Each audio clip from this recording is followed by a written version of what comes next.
Welcome to the Regal Drapes video of how to reset the Roman shade motor. You will need a step stool to reach the top of the shade and a small screwdriver to press the reset button. Let's start with looking at the motor. Find the short white antenna wire.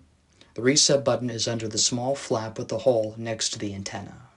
Please note that you can damage the motor if you poke through the hole. Press and hold the reset button down until motor jogs 3 times.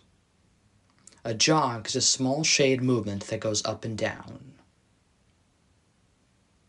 Release the reset button after 3 jogs. Motor is ready to be programmed and its memory erased. Next, you will need to pair a remote controller, set the upper and lower limits, and record the motor settings. Optionally, you can set the middle position and add your shade to the group. If you have questions, please contact us at 800-256-5005 or email customer care. Thank you.